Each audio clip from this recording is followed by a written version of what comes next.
Okay, good Friday morning, backyard naturalist friends. Welcome to the final backyard naturalist of the fourth season, which makes it the season finale. And I'll try to leave you with a suitable cliffhanger so that we're ready to jump into the season premiere of the fifth season, which is next Friday. And today we're talking about leeches, one of those critters that kind of makes you go, oh, probably. I'm not saying everybody does. There's some folks that really love leeches, and that's cool. Um, but you know, it's probably the part where they attach themselves to your skin and suck your blood that makes our relationship with leeches a little bit awkward. That tends to be a deal breaker for much of humanity. The leeches and humans do have a long and complex relationship, and that's what we'll hear about today in the season finale, episode 51, season 4 of Backyard Naturalist, James and the Giant Peach. A huge thank you to everyone tuning in today, the wonderful community that's live if you're watching taped. I'm honored to be sharing this experience with you. Thank you. Whether this is your first or your last time tuning in, I'm really glad you're here. If you enjoy hanging out with this motley crew on Friday mornings. And if you are able to and wish to support us further, I would love it if you visited our website and signed up for an annual subscription for the 2023-24 season. We're lining up some really fantastic speakers, have somebody who's going to be talking about tourism and climate change coming up. We've got a New York Times contributor that Larry and Gailey connected us to on Backyard Wildlife. And there's still major groups of wildlife that we haven't even gotten to yet in our first four seasons, like the amazing cockroach or the graceful flea or the earwig. And understanding them more can only lead to a deeper personal connection, in theory. And look for the dates of the field trips for the year. We're going to set those ahead of time. Thank you, Carolyn Washburn. We're going to so you can get them in your calendar, and we're going to party together at one of Milwaukee's great green spaces. So tune in for that to celebrate this community. A full year's subscription is only $160, which is about $3 per episode. And the field trips are free for subscribers, so which normally $20 a pop. So if you went on all the field trips, it's kind of like a savings of $240, which means getting a subscription is like an $80 off coupon.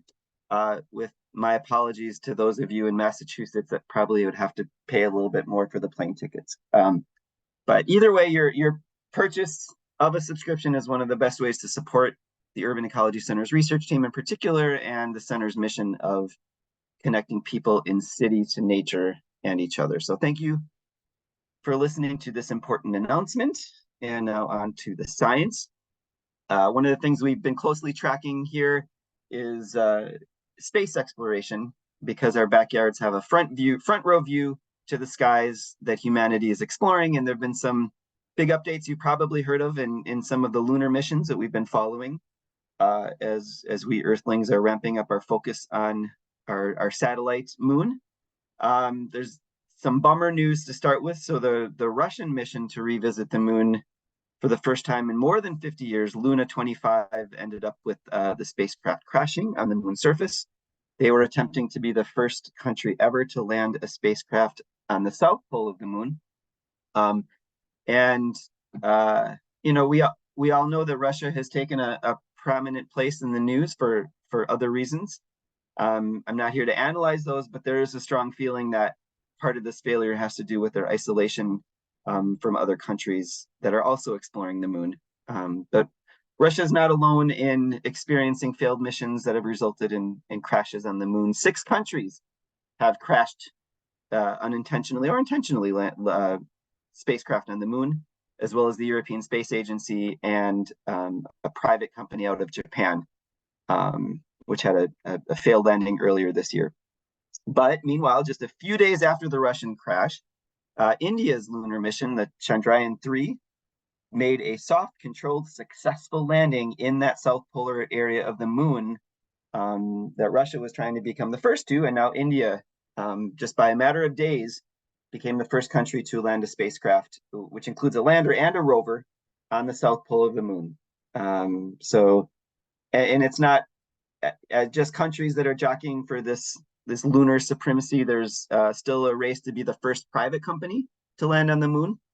So iSpace, the Japanese company, failed earlier, but there's two companies that are poised to be next, I should say. There's one out of Houston, Intuitive Machines, and one out of Pittsburgh, Astrobiotic Technology, that are kind of next up. And then just in 2 days, this Sunday, Japan's space agency hopes to launch a rocket that has two missions: the X-ray imaging and spectroscopy mission known as XRISM, which will study plasma in space, and then they're also going to have a lunar lander mission called SLIM, which stands for Smart Lander for Investigating Moon, and it's essentially testing lunar landing techniques because there's going to be so many future missions that we expect. So the race to the moon, the interest in the moon is hot. There are plans to get people on the moon next year, and we'll keep an eye on all of these efforts, keep you posted here. For those of us firmly rooted here on our planet, we do have an exciting treat coming up in a week. On August 31st, we will see the third of 4 straight supermoons, all in 2023. And the supermoon appears quite a bit bigger than other full moons because the Earth is actually closer to the moon in its elliptical orbit. So it's at the perigee. And it's a supermoon, but it's also a blue moon. And a blue moon has nothing to do with the color of the moon. It's just that when 2 moons happen in a calendar month, we call the second one a blue moon. And that happens once every 2.5 years. So on August 31st, we will have a blue moon that also happens to be a super moon, a super blue moon. So we'll hope for clear skies and a nice view of the eastern horizon on the 31st. And then finally, we're well past the peak, but you can still go out at night to look for the closing acts of the Perseid meteor shower, one of the best known and reliable meteor showers. It's the result of Earth passing through debris left behind by the Swift-Tuttle comet. The later you can go, the better, and the darker skies you can get, the better. So still got a few more days of being able to see the Perseids. But we're here to talk about leeches, and I listened to a podcast by one that I listen to frequently, one of my favorite sources of information for this stuff you should know, and their title for the Leech episode, I think sums up most of our thoughts. It was called Leeches, Oh Hell No. So we'll rip off the Band-Aid. Here's a leech. And one of my favorite parts of learning together with you all is hearing your stories before and after this, of your personal relationships with each of the critters. I don't really have a crazy leech story. Personally, I'm pretty sure I've probably pulled leeches off of my ankles after swimming in Plum Lake. Jenny and Joe, we probably have pulled them off. My wife recently was about to jump into another lake in that area, and my kids and my dog and I were already swimming in the lake, and her mission was immediately aborted when she looked down from the rock that she was about to jump off of, and just saw a monster leech swimming through the water, and that was it. So I think it was last year, my niece Annika is quite fearful of leeches, and I was just reminding her, the good naturalist, that the chances of her getting a leech were pretty low. I was right. She didn't get a leech, but my daughter pulled off a really big leech with all the blood. And then for Annika, that was it. She wasn't swimming anymore. So just saw a good friend pull a leech off this earlier this year. So yeah, leeches are around. And I'd love to hear your leech stories. They're probably a little more exciting than mine. But we'll start with their biology. So in the great tree of life, according to the Linnaean classification system, which is becoming increasingly complicated and less reliable, leeches are annelids. So this is a group of animals known as the segmented worms. So that puts leeches in the company of earthworms. That has its own episode, Night of the Living Crawlers, as well as things like bloodworms and tube worms. So a lot of that information was already mentioned in that episode. Leeches are part of the class Clitellata, because they possess a clitellum, like the earthworms. And we talk a little bit more about that in that episode too. From here, leeches break off from the earthworms into their own subclass, known as the Hirudinea.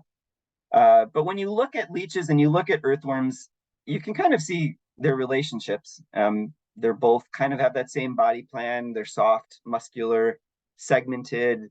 They expand and contract in a similar way. You've seen worms move around in dirt. Leeches move around very similar way. They're also really good swimmers. They're both hermaphrodites, which we'll revisit in a bit. But where they differ is that leeches have suckers at both ends of their bodies, and worms don't. And if you really want to get nerdy and impress your friends at parties, you can talk about the differences in that. Like when you look at the earthworm, you see all of the segments. They're like tree rings. Like, well, not really tree, but they're rings. And in the earthworm, each one of those segments also corresponds to an internal body segment. But in the leeches, they don't. So there's your really great fact of the day if you want to impress folks. There's two suckers on the leeches. There's the anterior sucker, or the head sucker, which would probably consider the front. That's primarily used for feeding, and then there's the posterior sucker, also called the anal sucker, that is primarily used in locomotion. It's hard to say those things with a straight face. There are almost 700 species of leeches. The majority of them are freshwater leeches. About 100 of them are marine and about 100 are terrestrial. So the true leeches are divided into two groups, which I think most people would call the jawed leeches and the proboscis leeches. But for some reason, scientists want to make it complicated. So they call the proboscis leeches the jawless leeches, and then they call the jawed leeches the proboscis-less leeches. So they're naming them after what they don't have rather than what they do, which is just confusing. So we'll call them jawed leeches, much easier, and the proboscis leeches. But both of these are most of them are true bloodsuckers. They just do it in different ways. So because they suck on blood, they're considered sanguivorous species, sometimes hematophagous species. So many groups of animals evolved to be blood-eating specialists, either only eating blood or making blood a significant part of their diet, from vampire bats to mosquitoes, ticks, fleas, bed bugs, lampreys, leeches, even some birds. There's a vampire finch, there's a vampire moth. So all either eat a decent portion of their diet or all of their diet is blood. But not all leeches are bloodsuckers. There is a small group of leeches that have evolved to just eat like the rest of us, just kind of eating the whole organism. So they just eat a worm. It's kind of weird to see one tubular organism eating another tubular organism. Or they'll eat invertebrates, they'll eat bugs, they will eat snails. So they're still eating blood. It's just they're eating the whole thing. They're not just focusing on the blood. And then this was kind of new to me. So there's I didn't realize this. Probably just didn't remember it from my high school biology, but there's a whole group of leeches that are land leeches. And then my assumption would be, okay, they're on land, they're probably not the blood-sucking leeches, but no, they are. They're land blood-sucking leeches. They're every bit of the bloodsuckers as their aquatic cousins. So then the question is, well, the aquatic leeches can swim to you. How do the land leeches get to you to get to your blood? It turns out that they employ behaviors that are very similar to the ticks that we featured a few weeks ago. So we learned that ticks will climb up to the top of a plant or piece of grass or a shrub and just zen-like stick their front legs out in the air waiting for a host to walk by. They'll stay in that state for a long time in a process called questing. And leeches, the land leeches, do something very similar. They perform their own version of questing. They go and climb to a high point of vegetation and they attach their posterior sucker to a plant and then dangle down, waiting for a host to walk by, and then they grab onto them with their anterior sucker. Similar to ticks, and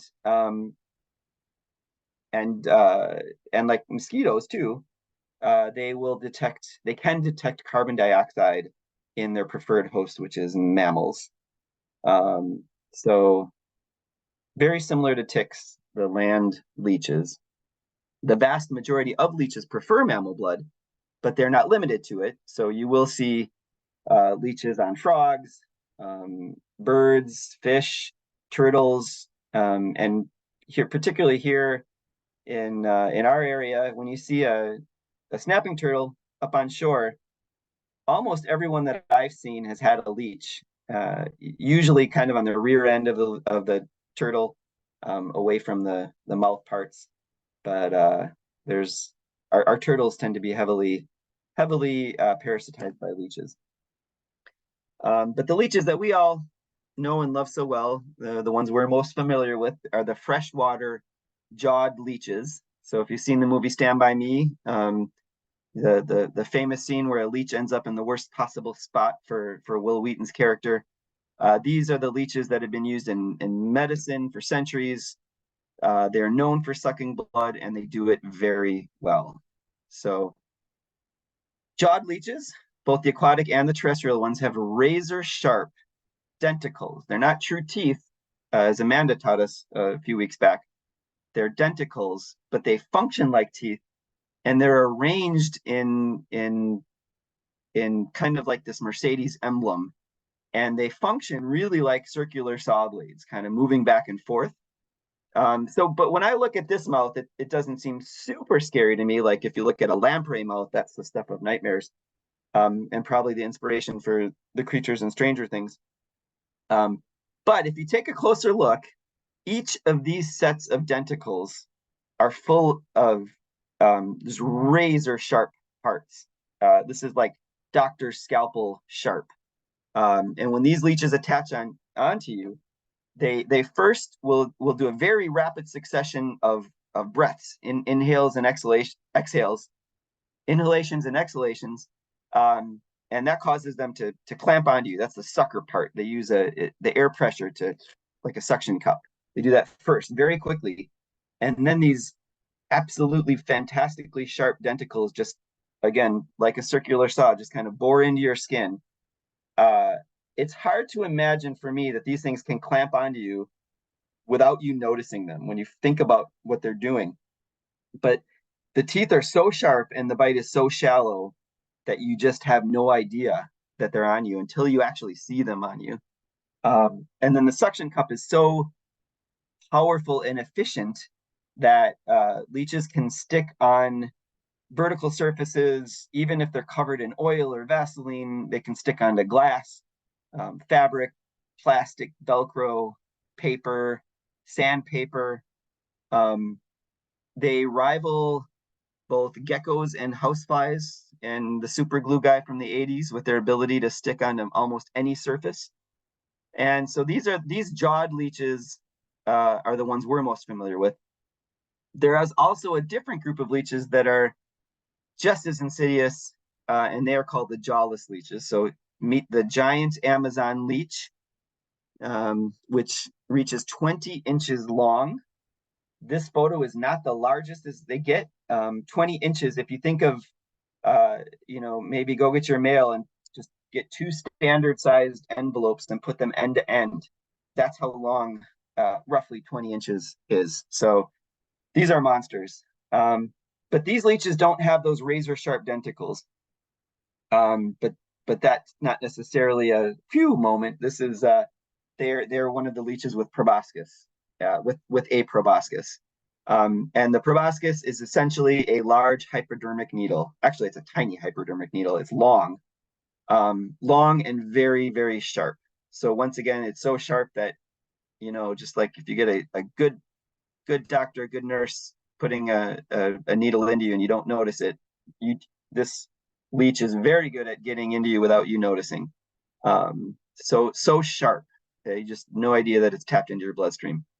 So it really makes you want to travel to the tropics when you see things like this. Leeches have been around a long time. It's really hard to find fossilized leeches because their bodies are so soft, but they've been around for 400 million years. So leeches were most definitely feeding on dinosaurs.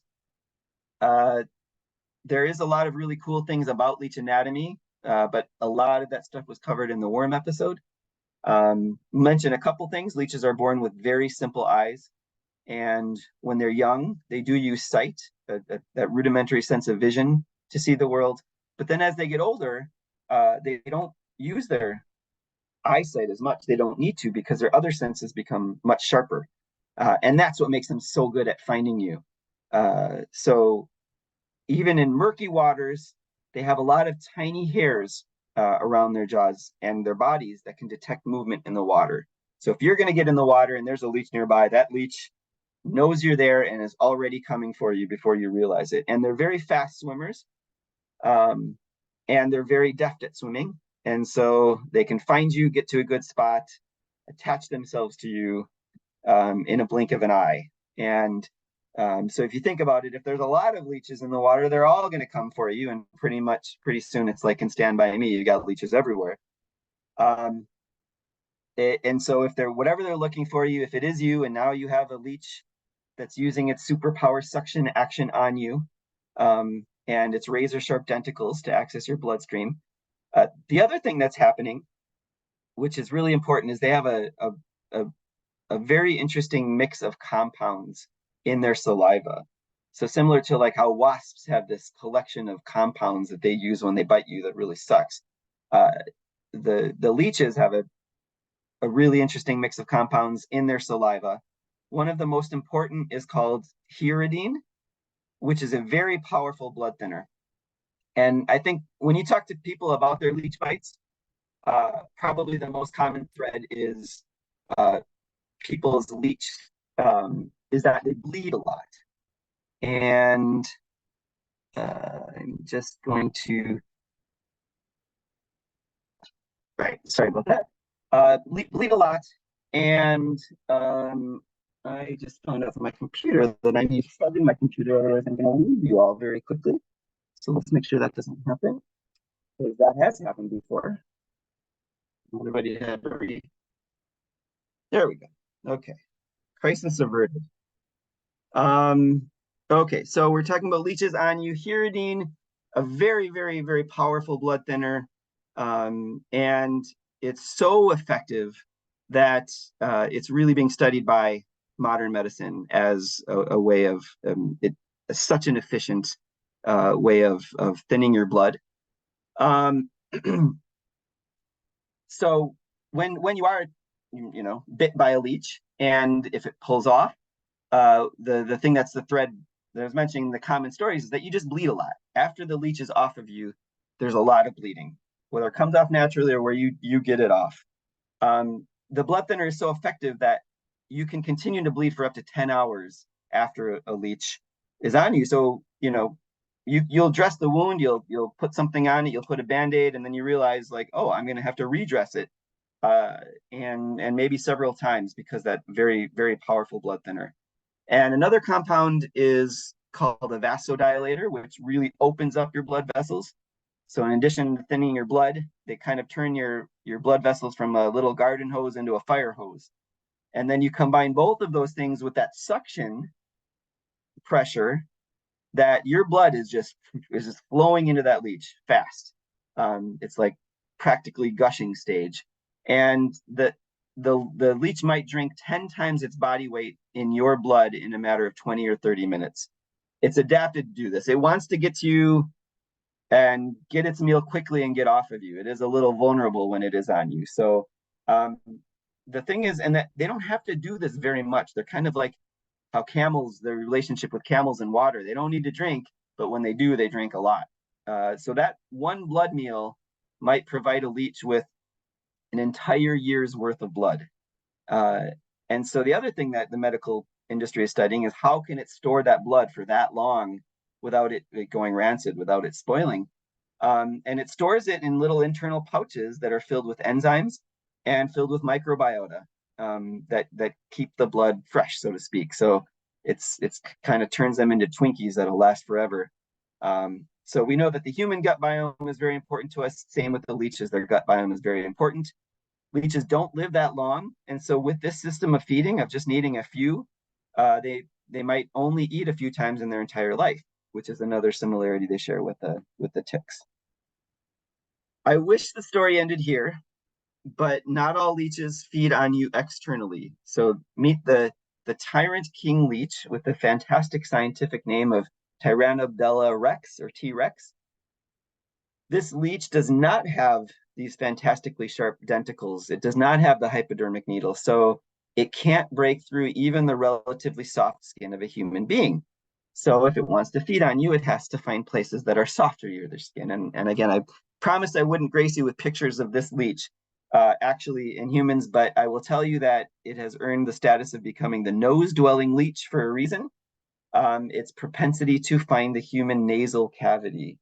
Um, and this leech and some of its relatives need to find the softer parts of humans.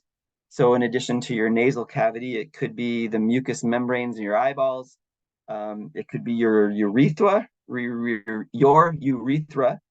which that can become dangerous if it blocks off your ability to pee. It can live in your anus, your vagina, and what makes this situation even worse, if that's possible, than all the things I've just been saying, is that because it is in these areas, it can hide in them much longer. So it's harder for you to detect that they're there because they're in these sensitive spots. And then if you do detect it, the doctors call it you're detecting a foreign body movement. And so you just get this creepy feeling that something's in your body, in your nose, in other areas. So they don't do the blood gushing adaptations that the other leeches have. They actually prefer a slower meal. So if all of this isn't bad enough, they can live in you for weeks or even months to get their blood meals. So you are welcome for this information, and you're mainly welcome that I'm not showing you pictures. But yes, this is objectively pretty gross. Mercifully, there is only one case where one of these leeches actually entered somebody's body beyond the area of the orifices. So this was noted back in 1835. A leech entered the ankle of a girl. There was a wound on her ankle, and it actually migrated up into her thigh. And then a doctor removed a mass that had grown in her thigh. And when he removed it, he noticed that there was a very much alive leech in it. Another saving grace is that leeches don't really kill humans usually. We thankfully, we find them, we remove them. And even though we do bleed, it's usually not at a dangerous level, except in very rare cases, or when you have a doctor that thinks it's a good idea. There is another tick, Limnatus nilotica, which is also a soft tissue leech, which focuses on places like your nasal membranes. And it's believed that in Napoleon's army, some soldiers were so overtaken by these leeches that they migrated from the nasal cavities into the esophagus, and there's a pretty direct route. And then when they fed and grew, they cut off the airways of the soldiers and killed them. So back to leech anatomy, because it's cool, and I'm really excited to change the subject. Leeches, like earthworms, are hermaphroditic, meaning that each individual leech has both male and female parts. They all have sperm, they all have eggs, they all have ovaries, and then when they mate, they line up their clatella, and then each leech pierces the other leech into their skin and inserts a spermatophore. Each leech receives sperm, each leech gives sperm. Very much, I'll scratch your back if you scratch mine. Each leech sounds like a poem from, what's his name? Anyway, after fertilization, each leech will lay a cocoon with the fertilized eggs. They'll lay them either on a plant, if it's a land leech, or in the mud, if it's an aquatic leech, and then they're hardy. The cocoons themselves are hardy. They'll pass through the digestive systems of water birds if they accidentally swallow them. And then the baby leeches hatch, fully formed as adorable little bloodsuckers from the cocoon.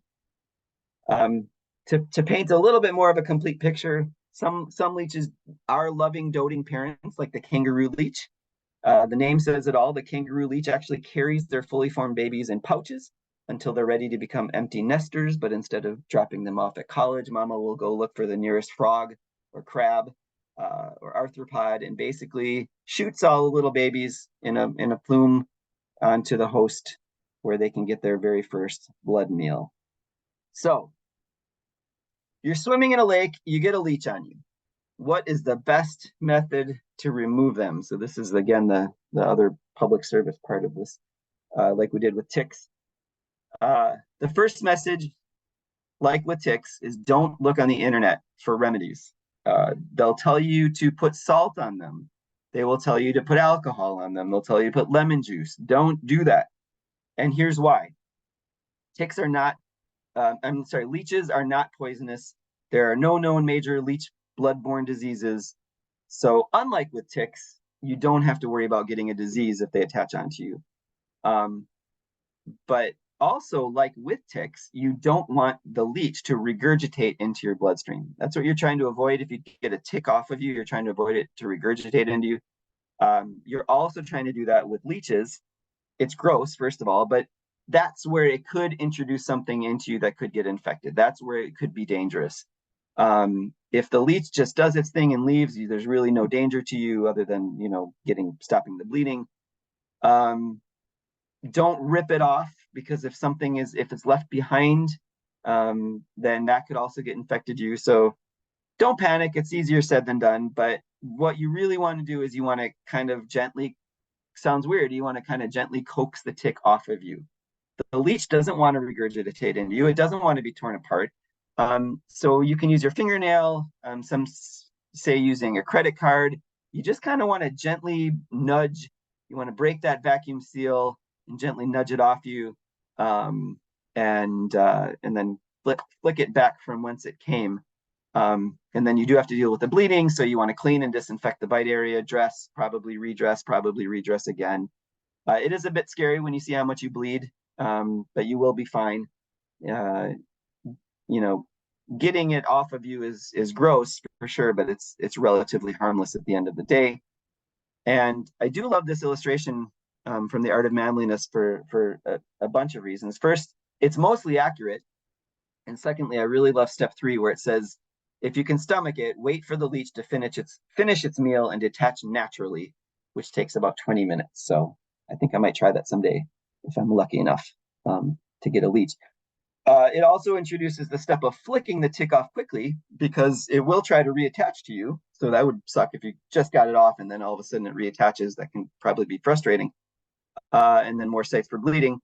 There is one false piece of information here that we can file into the leech myth-busting drawer, which is that ticks release an anesthetic in their saliva, which is why you can't feel the bite. That is not actually the case. The reason you don't feel the bite is because those teeth are just so razor sharp, or the needle is so sharp, and the bite is shallow. There is another myth that leeches, because they have 32 segments, they have 32 brains. That is also not true. Each segment of a leech does have ganglia, which kind of act as relay stations for the nerves, and they do have 2 brains, one on each side. And each segment can function kind of autonomously from the rest, but they don't have individual brains in each segment. It's more like a stretched out brain throughout the body. So that's leeches for the most part. It is important to talk a little bit about the thing that we humans have done with leeches in the past, which is using leeches in the medical field for bloodletting. So back in the day, we believed that in the humoral theory of health and disease, that people had 4 humors.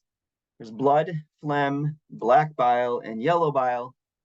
And if you were healthy, all 4 of those things were in balance. And to stay healthy, sometimes you needed to check on this and get rid of the excesses. The humor that was most often thought to be in excess was blood. So early doctors thought that most maladies could be treated by letting blood. And this happened before the discovery of ticks. So usually it would be done with knives. You'd open a vein, which is pretty awful and dangerous. And then,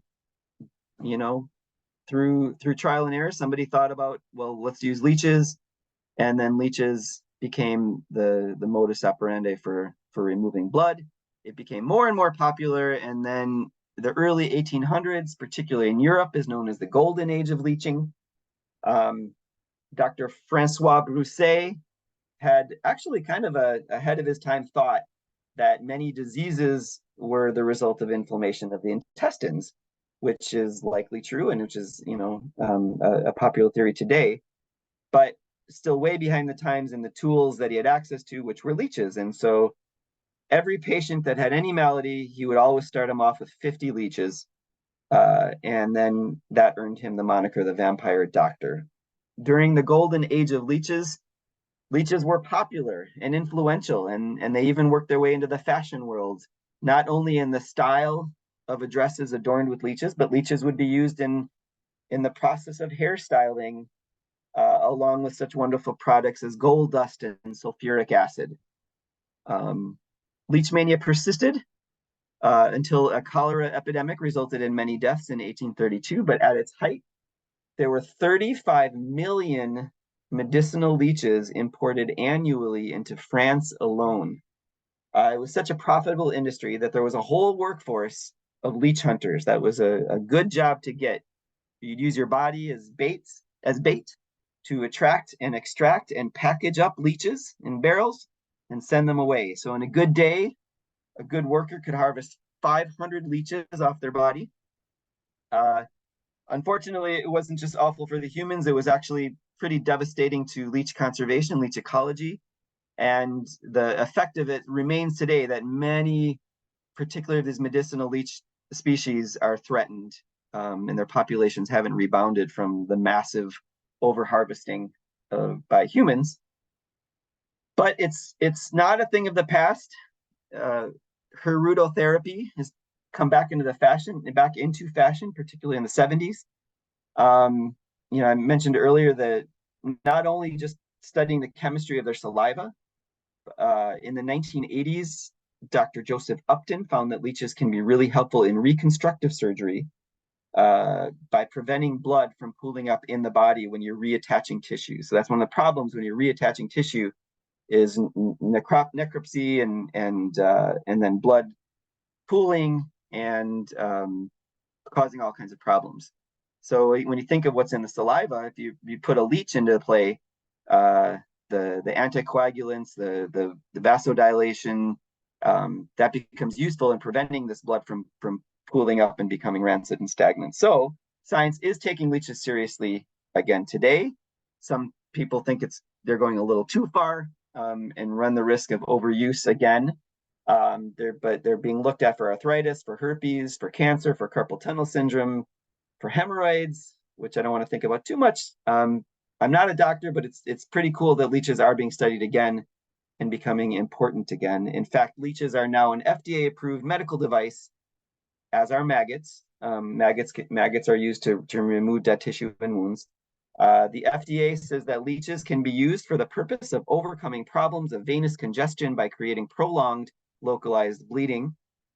And even if you're not injured, a growing number of places are starting to use leech therapy. So when you go into your massage therapist, you can get the stone therapy and you can ask for the leech add-on if you really want to relax. Wisconsin has over 10,000 lakes. I think there's a good chance that if you swim in a Wisconsin lake, you could get lucky enough to have a relationship with a leech. It's part of the territory, it's part of the package. If you do secure a leech, hopefully know how to safely remove it or not. You can kind of take the Zen way of just relaxing and giving the leech a well-deserved meal, and it may actually be good for you. So that's leeches. Thank you for joining me today. I am going to, for those of you who are still here, I'm going to play a clip of leech mating. And for those of you who are watching this later, you can email me. I'll send you the link, the YouTube link. So I thank you for joining me. I will stop sharing my screen.